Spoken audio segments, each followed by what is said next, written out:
Hey everyone, it's Lucid. Welcome back. I once again have Sai with me. This is Sai, and I'm once again with Lucid, and we are already seeing something very interesting, and that's that Gath is going on Arithia. Ooh, that's spicy. So, for those of you who missed last episode, Arithia put up Nexus, and we don't see a lot of Gath attacking into Zabalba at all. Yeah, so maybe Lucid was right, and that the two, in fact, did make a deal with Gath allying with Shivalba once again in order to go after the astral powers. But what we don't see is we don't see Zabalba attacking Arithia or Zabalba attacking Pan. So what So might it have looks like Zabalba is just taking back some of this stuff from Gath. so what might have happened is Shivalba sees Nexus goes up, Gath sees Nexus goes up, goes to Shivalba and says, "Hey, look, I am beating you up. I know that I'm beating you up, but maybe I'll leave you alone and go fight Arithia." And then Shivalba says, "Cool, thanks." And takes the couple free turns to kind of recuperate and regroup without actually Yeah. like agreeing to fight Arithia, but being like, "Yeah, sure, you can go fight the big scary Astral Man right now." Yeah, that would be a bad move. If Zabalba pieces out, like if Zabalba were going to go in that way, they would need to eat. And actually, there is some virtue to this plan because, well, if Perpetual Storm really kind of fucks him here, because like one of the virtues would be like, okay, I might not be able to beat armies as tough as Gath's, but I can siege down and storm enemy forts faster than Gath with my hypermobile Aussies. Um, so The thing that you I would know, be scared of, though, is that as we saw and had been talking a little bit about last turn, Gath is already on 5 thrones. Like, yeah, yeah. he needs to take, two more conventionally, and then he can magic phase onto one, and that's it. And, given his resources, we know that he can magic phase onto significantly more than one. So if Shivalba is, like, sitting back and letting Gath do stuff, or even as you Yeah. had suggested, like, going and trying to grab some land for himself, then Gath really only needs to grab a couple of Arithia's thrones, and then that's GG. Yeah, yeah, yeah. It's and if it's not even once Gath is just one thrown away, like if they just get two more, it's going to put such a stress on the game state and like people are going to have to do very desperate things to keep Gath from winning. Yeah, So, and that's like literally exactly the plan that I had gone for last game, which is that you get yourself close enough to winning that you can just keep doing these mid-sized attacks on all of the thrones, and then wherever the weak point is, that's where you actually win because you don't need to win every single battle, but your opponents yeah. do. And then this Right. particular Gath is much better set up for that sort of like last push, just because he has that secret weapon under his sleeve and significantly more magic phase movement. Yeah, it's kind of like Hitler was talking about like the all the secret super weapons he was developing, but they actually exist. Like these defiler of dreams have been hidden all game long and nobody has any idea about it. Okay, let's start with a message from Pangea. Let's have fun. I don't think we can win this. Gath Zabalba have a very, very large army, but it'll be fun to see. Warp PC first message, and who knows if it will. Let's Gift of Nature's Bounty and Nexus rule. Hope that Gift of Nature's Bounty doesn't hit Nexus or Overcast Nexus. So this means he put more into Gift of Nature's Bounty than into Nexus. Kind of funny. But Now, I mean, unlimited gold is fun to play with. yeah, especially on Pan because they've got good troops and good mages, and he's already got forts and temples everywhere, so he's max candled out and stuff. Now, Gift of Nature's Bounty is one of the ones that I feel like pays back pretty quickly, so this really is a power play. Message from Gath. Hello. So what happened last turn is Arithia plus Pan Nexus overcast the 800 slave looming hell, and after that, Pan dispelled his mother oak shared with Vedi, apparently to reliably cast something big this turn without fear of going against the Nexus. My logical response is two base casts of Astral Corruption aiming for the empty slot, so that if either of them goes first, the caster of whatever huge global Pan is going for should be doom hard. It is obviously a gamble funded by me, 75%, and Chivalba, but if it works, it will be hilarious. But it is not for long either way, because as you know, deities don't like AC outside the thrones. Chivalba War is obviously Ooh. over after Nexus went up. In fact, it was quite successful for me, despite losing 3 Gettles last turn. I gained a throne and provinces with valuable gems, and crippled his blood economy while not losing anything significant. At the same time, Chivalpa has all his armies intact too. I am returning him most of the raided low gem provinces, and we make a nat 4 with condition that it is void when one of us has an army adjacent or besieging his 7th throne. This allows me to get another throne, but not more. Okay. I guess Okay. Gath is happy with his loot, and the fact that he significantly weakened the only other blood power in the game. Yeah, and he's set up in a war I don't think he can lose. Like, you can't. I don't think Zabalba. Well, and that's not really true because they do have Nexus and Gift of Nature's Bounty. But Pan is kind of still tied up. I think they're tied up with TNG. That's part of the problem. Like, they need. Yeah, we'll see. This could be Hey, interesting. If Pan starts making like 200 Centaur cataphracts a turn, which they probably can, and rolling out armies with like tons of sages and tons of cataphracts, maybe well, they can that start taking these big that Pan has fights. going for him is that his he has some flex to his armies, both because of like the high base map move of his center sages, and the fact that he just kind of has piles of them everywhere, right? Yeah, Like they're not all in the TNG territory, so he still does have like a bunch of guys he can right. just like cruise to where they're needed to actually fight Gath on a broad front war. Yeah. So what now? Um, Because I never made a nap with Eri, I'm attacking him with everything in reach this turn, and Travolta's canceling his nap with him. We'll see if Eri actually has anything to show. He does not look like a serious opponent even with Nexus. But of course, I might be underestimating him. We'll see what he shows. I'm fully expected Harmonica to be wished away very soon, so I'm trying to use the Lumber Hero while also helping TC in his Resistance War. My personal minor goal is to keep TC, Vedi, and Agarth in game for as long as possible while they remain friendly and at least somewhat relevant. Why Eri and not Pan? Not because of Pan-Gath Alliance, but simply because I can strike immediately and unexpectedly, and Eri is by far the weaker of the two. He also has thrones, which might be relatively easy to get, while Pan has everything forwarded and almost no easily obtainable thrones except the one between us. At the same time, I'm not afraid of Pan throne rushing because of the Defiler of Dreams factor, so if he wants to attack me, I will gladly greet him after he cancels our nap and it expires. Yeah, I mean, okay. if you don't have an nap against Arithia and Pan has like a delay before he can attack, you can just devour that guy. So Pangea says, "Hey, this is going to be fun. We're going to war," but Gath says, like, that he's waiting for the nap to expire. So this means that presumably, Well, he's waiting for Pan to cancel the nap. He didn't even cancel the nap. He's just eating the guy who he can kill for free. well, no, I know that, but presumably, like Pangea, do you think they're planning on fighting? This is a weird decision for Pangea because, like, you have two players who are going to, like, let's say a 2v2 happens. Let's say it's Pan, Arithia versus Gath and Zabalba. Gath and Zabalba will probably win. And so if you're Pan, you're like, that sucks. What you could do is Pan is say, hey, instead of trying to attack both players, I just attack the weaker of them. I just attack Zabalba. And then what would happen is Zabalba would probably pivot into fighting you, Pan, mostly. And Gath would pivot into pretty much, it would probably turn into mostly a 1v1 if Pan does that. Yeah, the problem is that Arithia is going to be dead very quickly. Right. And then Gath is Yeah. going to be in range of winning via thrones similarly quickly.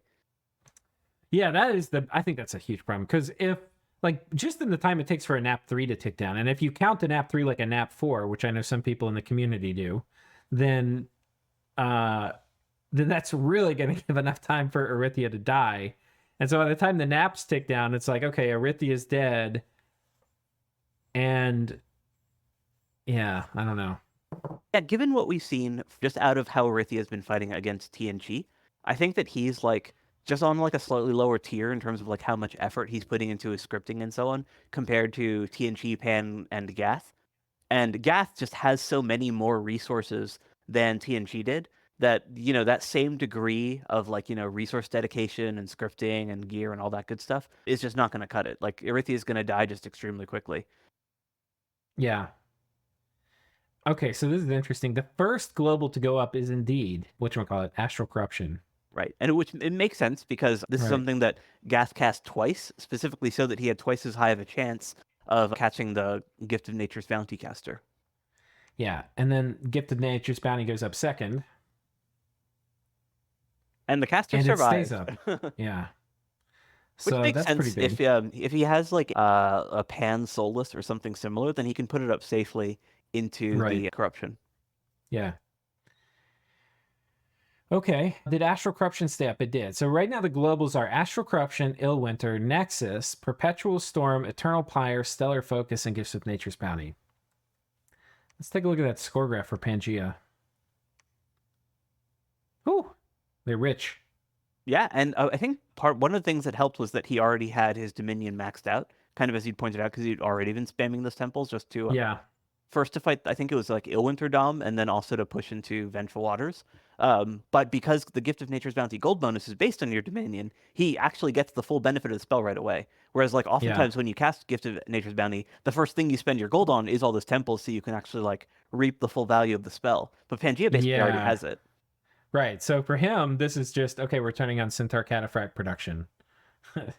Or Minotaurs, depending on what he decides. But yeah, no, that's pretty cool. One comment on this though is, you're like looking at this, it's like Pan's going for the economic victory. I think of like Civilization games and their later iterations where it's like you could win by culture or by whatever. One of the things I like about Dominions is, yeah, you can win by an economic gold victory or a gym victory or a research victory, but it all has to be settled in the field of combat. Like it, you can't, doesn't matter how much money you have to turn that into like winning battles here, which is something I like about Dominions. Yeah, the one big upside is that presumably Pan had been like about even on like, income to upkeep. So his sage Yeah. faucet had probably been turned off. Now he can turn that right back on, which means that he can spam out those sage armies without like Yeah. really needing to try to conserve their numbers as he might have before. Right. One thing that's cool in Dominion 6 is that the gem income graph shows Nexus. So if this were cast, we would have seen Ares Nexus gem income. So, Yeah, okay. and because that's super variable, that's something that can be very, very hard for us to estimate. Like, so we genuinely don't have any idea how many pearls Arithia got. So Yeah, Arithia, we get have to no the idea. comments. Yeah. Yeah, it'd be good to know what the average income was. I mean, I think with Gift of Nature's Bounty being cast, it's probably like, I don't know, 8 or 900 gems. So just from that, they're probably getting like 200 plus. So yeah. Okay, so let's see what happened here with Arithia. So Pan is attacking here, here, not Pangath, here, here, here. Oh, how did they flew. Yeah, and those Oh, all he's have sword popped flying. it. Wow. What a good move. Dude, okay, so this army, which was here, moved up and one turn popped this fort. Then this army flew over here, one turn popped this fort.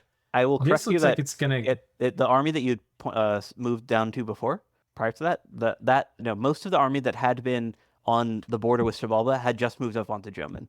Okay, It's the storm flyers that were able to make that two province move, and then they were right. supported by the mundane units that had been on German. Yeah. So this is popped. This is popped. I don't think there's anything Garithia can do. I mean, 90 mages or, 50 mages and some, a little bit of chaff isn't going to have much to say to this. Well, I mean, you say that, but we've seen how effective Pangea has been able to use his sages, and Erithia's Mage Core is kind of like a weaker version of that. Yeah, let's see what's here. I mean, but he could just do Wailing Winds here, and I think that's going to give it a bad time.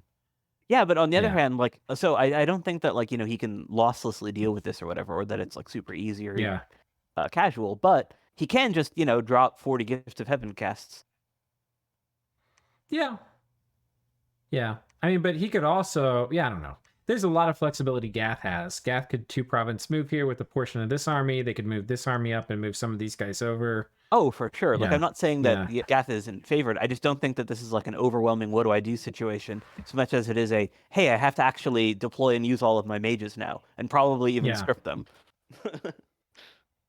At a minimum, right? Like, I don't think doing that is going to guarantee any kind of win. But look how Gath just has such a great firm control of initiative. They switched from this war with Zabalba, where they had all this initiative. They're out there winning conflicts, like just from the start of the war. And then this war with Erythia, they started off, they already have 2 forts popped here. And then they've got taken all this from them. So they've got them on their heels here. And they've moved on top of this fort, and they popped this one. So they've got first turn of war, which they just started it. They weren't planning on starting this war until Nexus got cast. They might have been thinking about it in the back of their mind a little bit, but they've already got 3 ports popped. I That's think a crazy. large part of why Gath is so effective is that, like, from the start of the game, they were kind of looking at this nation that has these really strong but really slow-moving armies. So they had to actually put serious effort into solving that logistical issue, right? Like, how can we have Yeah. mobile forces given that our base armies are so slow? And now that they've solved that, they still have these highly mobile forces, and it doesn't matter who they fight, they still have that mobility advantage. And along the same Yeah. lines, because they knew that they were going to be putting up Perpetual Storm to fight Xibalba, they're probably the ones who were the best prepared for like bulk movement stuff in the face of that Perpetual Storm. So they're the ones who have the magic phase movement items. They're the ones who have the flying ship and the carpet setup. Basically, the stuff that's still going to work to give them this increased mobility even through Perpetual Storm. So just like that readiness can convert to providing the same like momentum advantage that you, as you pointed out, that they had against Xibalba, against whoever it is that they're fighting. And I Right. also think that's very telling for a throne push situation, right? Like I think it's a Yeah. little late in the game to call it a throne rush, right? Because Yeah. Yeah. but the fact that they have all these armies that are like basically ready to go, and then whatever they have in the back pocket, like in terms of bulk magic phase movement via Stygian Pass and Fairy Trod, is still something that they can pull out along with those Defilers of Dreams. So like the momentum thing or the mobility that they have, it not only helps with this like extremely good momentum for starting these wars, it also means that when it comes time to go for thrones, they are going to be able to get their armies in place quickly. Yeah. I think also looking at it, like some of this is what this is like one of the things the initiative is really good for is like we were looking at like these forts are all popped and we're like, okay, maybe Arithia can do something about it. But then you start looking at this position a little more and you start thinking, oh, fuck, how are we going to keep this throne from Gath? And like, let's say you're Arithia and you really want to keep this throne. What do you do then? You have to actually move these mages here and you have to gateway in an army. Yeah, and the other scary thing is that because Gath has so much magic phase stuff, it's not as simple as just like moving the dudes onto that fort, right? Like you have to actually Yeah. patrol in order to protect the mages moving in, and you're gonna have to be doing that without whatever like frontline you're gatewaying in to help support it. Yeah. So you're then looking at like how much stuff around here can Arithia actually protect? And I think the answer is he can protect maybe one fort, right? He can gateway in an army, which isn't here, right? So you'd have to take one of these things, gateway it in, combine all the mages, and then he can have one army and that can protect one fort. And he probably needs to keep it adjacent to this throne. Yeah, So it could move what I out do and is I would first set up all the mages that you want in your death stack army, and then do the gateway thing in order to like try to protect that throne as you're pointing out, because that's the most important province there. Like hands down, no right. questions, you want to protect that throne. Then the second thing that I do once I have like the script set up so that that army is like it's solid, you think it's going to be like your best showing for an army. I take all the extra mystics and use that to start counter raiding. Just push out in Right. all of your adjacent provinces and do kind of what Pan was doing with his sages, right? Like where you have these mini communions that can still be extremely dangerous, that require a pretty serious concentration of units to beat. And even if they do run into a pile of storm demons, will actually take a decent chunk of them with gifts from heaven and so on. Problem is, I don't think that's going to be easy to do. I don't think that like these rating stacks that Gath has, like if you bump into this with 10 mystics, they're going to get like the mystics are going to get ruined, I think, Oh, I agree, but Um, they can still do a fair amount of damage, yeah. even against those like very expensive gas stacks. Yeah. Like And I I've think the timing of this is like, okay, there's a ton of gems that went into Nexus. Arithia is actually weaker now than they were 2 turns ago. Because two oh turns yeah, ago, they had 800 gems sitting in their bank. Now those gems are gone. They're going to have to wait a fair number of turns to even get those gems back. that's So, true. But on the other hand, they also are like more free with spending because anything they spend that's right. not pearls is like partially rebated. Yeah. Yeah. So it's it's going to be really, really hard. I mean, this is desperate, desperate, desperate, desperate. This is like, yeah, I don't know, Yeah, I like bluntly don't sweaty. think that Arithia can defend that throne, but I do think Yeah. that you want to set up the best army that you can in order to try. Right.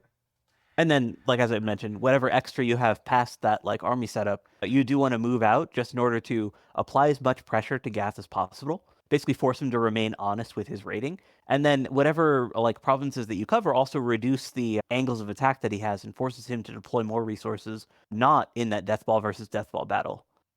Yeah. Okay, so that's this front. Let's see what Zabalba's doing. Zabalba's coming over here. They've got this stuff here. They're taking this back from Gath. Uh, presumably, they're going to try to go for this throne, which they'll probably get. Yeah, well, And yeah, then, and it also depends a bit on what Arithia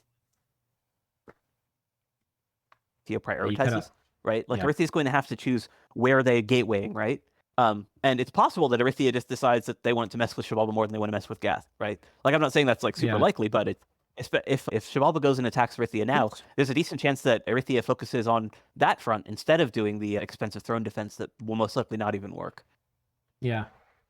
So I think what I want to see from Zabalba now is like, I think it was a bad decision to ally with Gath against the Nexus casters. It would have been a lot better to join the Nexus casters against Gath. But given they made that decision, oh boy, they need to get everything on this border with Arithia. And it's one area they potentially could outshine Gath is just out eating him. Now Gath is eating mighty fast and mighty hard, and they've got to wait for their nap to tick down. To be fair, Arithia has violated their nap with Tianchi without really any good plausible reason.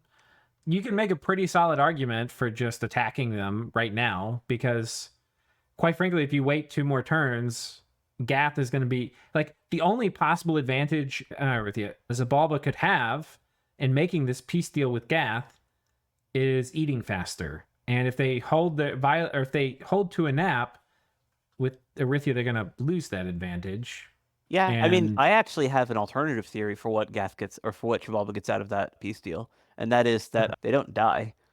right, yeah, Like if Gath's pretty Shivalba tough. looked at the Gath's armies and actually did try to test and was like, okay, whatever I throw at them is just going to die, and it's going to look very sad when it dies and not really going to kill anything. I just can't Right. do anything here. I'll accept a peace deal, even if it means that Gath is, that much likelier to win. Just, selfishly, I just hope someone Right. else can deal with them because I know that I can't. It could, yeah, it could be a time thing. Like, hey, I want to kind of put in good turns for the game, but I also don't have like 12 hours to try to figure out how to like kill this Gath army with testing. Also So, possible, yeah. yeah, Yeah. let's just do this. The path of least resistance. What would you do in this situation if you were Arithia? You had made the decision to team up with Gath. Would you, not Arithia, you were Zabalba. You'd made the decision to team up with Gath. Would you stick to the nap with Arithia? Probably, yeah. Yeah. I mean, it's part of why I dislike naps is that there are these situations like this one here where it very drastically constrains your movement. So Right. unless like your nap allows for an assault if they put up like Nexus or Gift of Nature's Bounty or something, then like you're kind of in this awkward position of where you're like, well, if I don't take a bunch of provinces very quickly, I'm going to fall even further behind. But also, I can't do that because I agreed to not do that, right? Like, Well, yeah, yeah. I don't think them putting up Gift of Nature's Bounty or Nexus really invalidates the nap. I mean, you could say that, by the way. Like you could say, especially if Yeah, you were I upfront mean, about it. naps You're like, aren't hey, real. you put up Nexus, just letting you know I consider a nap void. I That mean, is the thing you could do. And I don't think you wouldn't have a bad reputation in the community, especially if you didn't try to stab them secretly. You were just like, I consider it void. yeah, But furthermore, Arithia like flagrantly broke their nap with TNG. So, like, do they get to do that and still have other naps they make protect them? I don't know. I mean, naps aren't real, right? Like it's whatever Yeah. you can justify to yourself and your friends. Right. Yeah, I suppose that's true. Yeah, I don't know. I'm kind of talking myself through it because I like really never break naps. But this is one of those situations where I'm sitting here like maybe I would.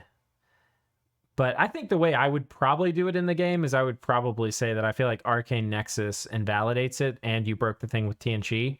So I will be honorable and not try to elf you. I'm going to tell you it's coming. But I might wait a turn or something to move things in position because he's kind of out of position. Yeah, so like he definitely needs to move stuff into place. His stuff is relatively slow without flying, particularly those beast bats. They're functionally like one map move right now.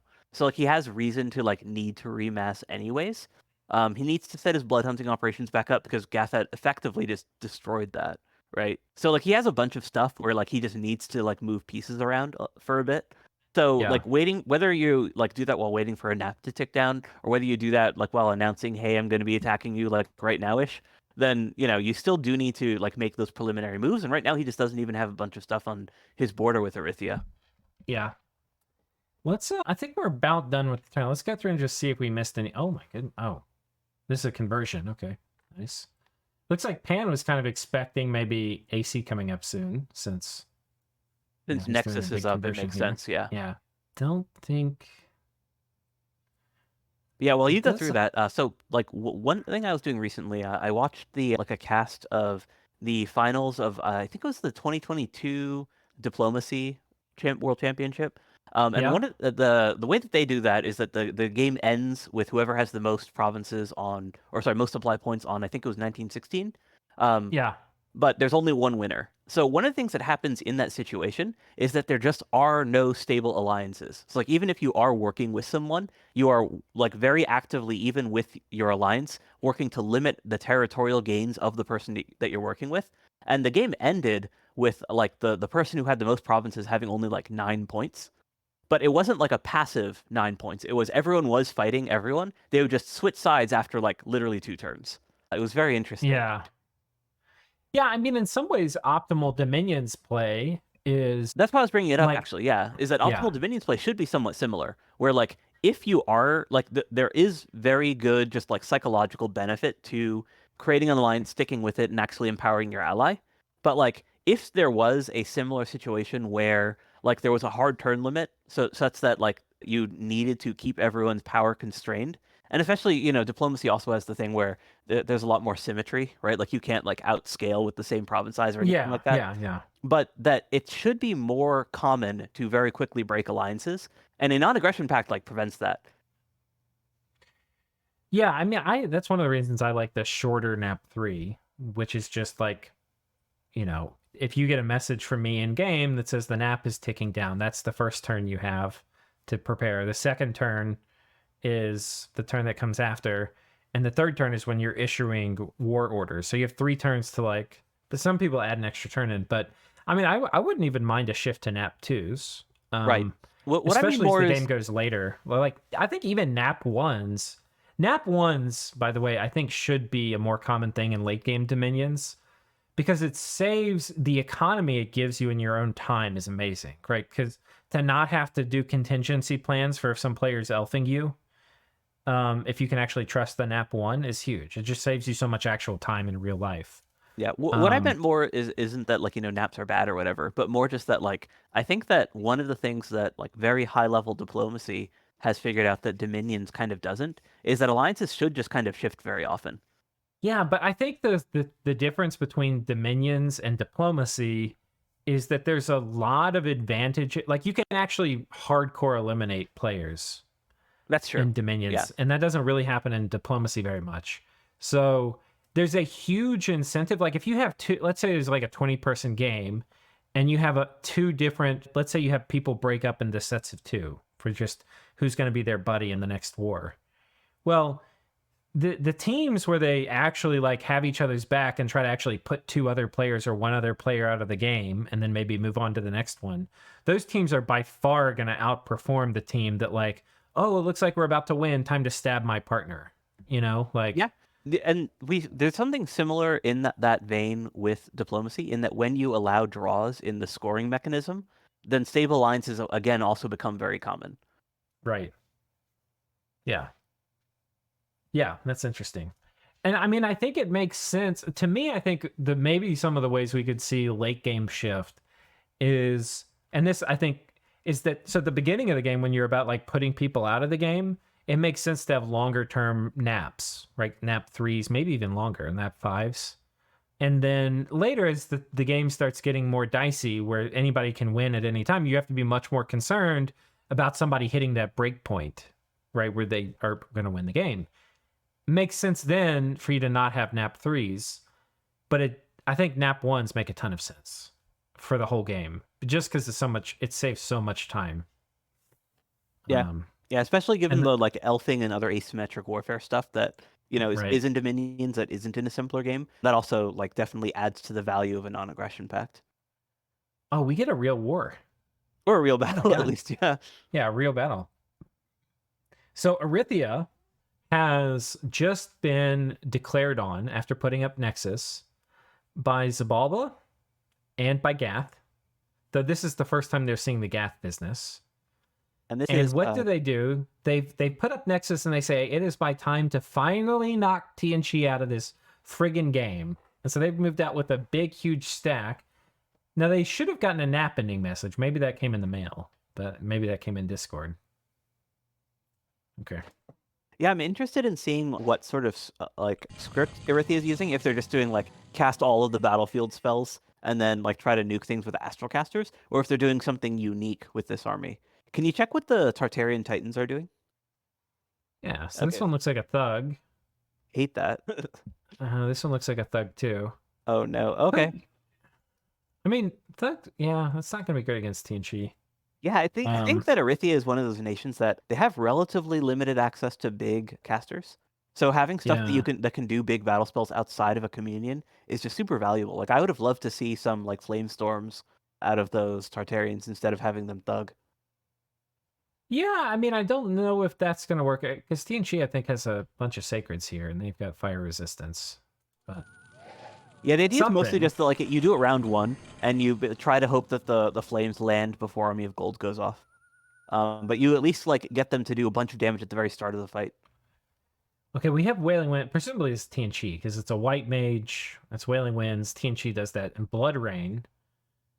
So I'm guessing Arithia stuff is gonna all run pretty soon. Yeah, does Arithia even have anything? Do they have like Growing Fury or anything to counter a Wailing Wind's flight? Because I feel like I if they are going for like a fight against TNG, Wailing Winds is one of the few spells where you know they're going to cast it because they always cast it. Hate Oh, morale. it's running. Oh, they're all running. Oh, you didn't think about the morale play, did you? Yeah, and this is kind of going back to what I said earlier about how Arithia just kind of hasn't been putting in as much effort as some of the other like current top nations. And you kind of see that here where their army was like fine, like it was doing the late game spells, they cast all the big buffs, but it didn't do anything special, right? Like we didn't see there was no new tech coming out of this force, and they didn't counter the one of the things that TNT has been doing for this entire like game, or Yeah, entire like since mid game basically. yeah. There are some Phoenix Pirate tarts that could cause problems. Oh, it doesn't. Does it still have Soul Vortex up? It Wait, no. must not They have. are casting Disintegrate, though, so eventually it's going to get disintegrated. And I think that breaks Pyre, but I'm not sure. No, I don't think Disintegrate breaks Pyre. It's just 99, or it's just the 1,000 damage. Yeah, Soul Vortex breaks Pyre because of the like Soul Slain effect. But yeah, the 999 damage doesn't do that by itself.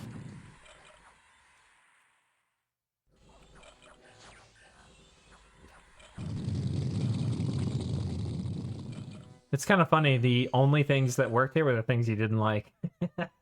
Oh, true. Yeah, I didn't give the Oh, super combatants enough credit. oh, he got charmed. He got charmed. Ooh, that's a nice present. Quote unquote worked. Yeah, that is one of the problems when you do Phoenix Pyre, is you're much more likely to get like charmed or enslaved. Yeah, although on the other hand, like this particular TNT army, like it did successfully charm one, so obviously that worked. But it's not set up for that, right? Like that's just kind of Right. like an incidental thing that they're also doing, and it just happened to work because these Tartarians are so resistant to all of the conventional stuff that TNT's doing to kill them. TNG lost nothing. They got one tart. The other one died. They've converted a few guys into Solus and wiped this whole Erythian stack.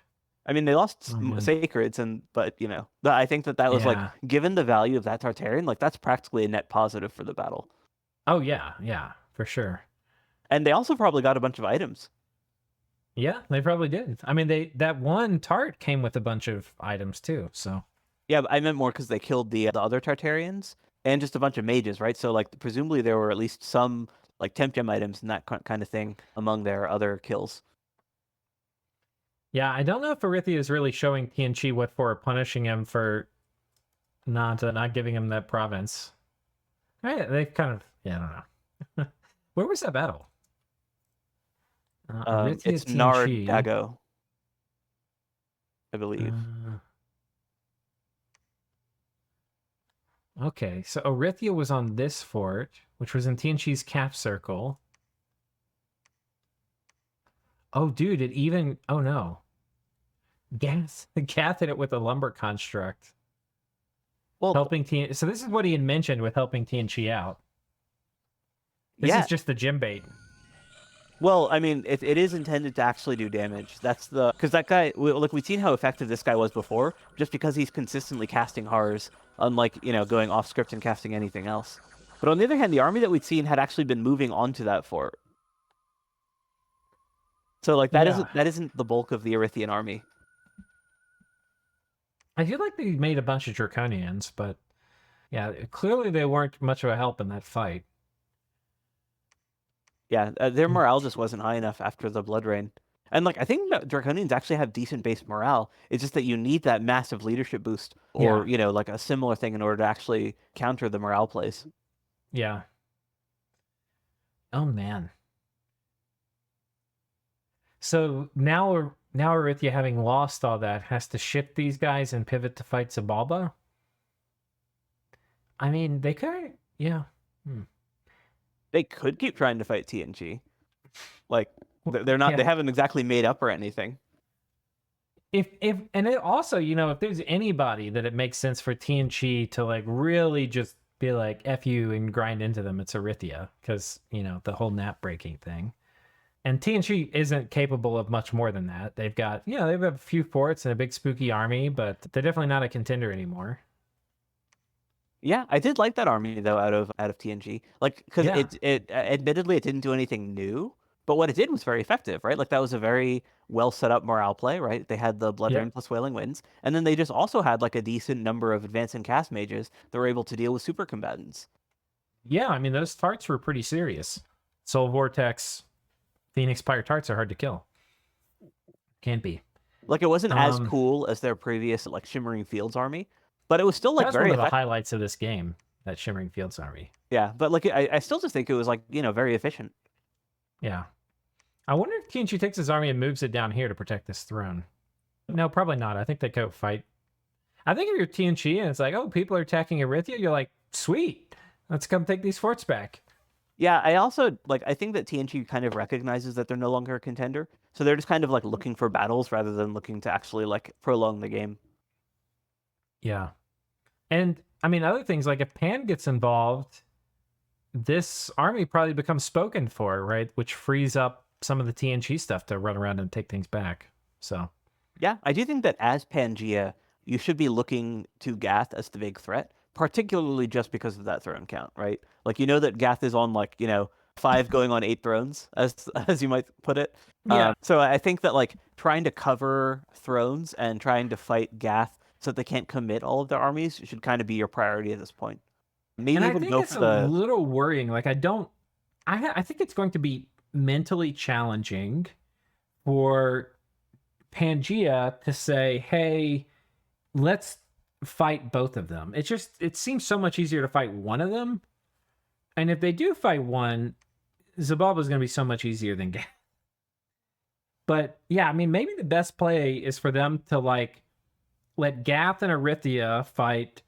I mean, sorry, Gath and Zabalba fight Arithia, but they join in and help against Gath.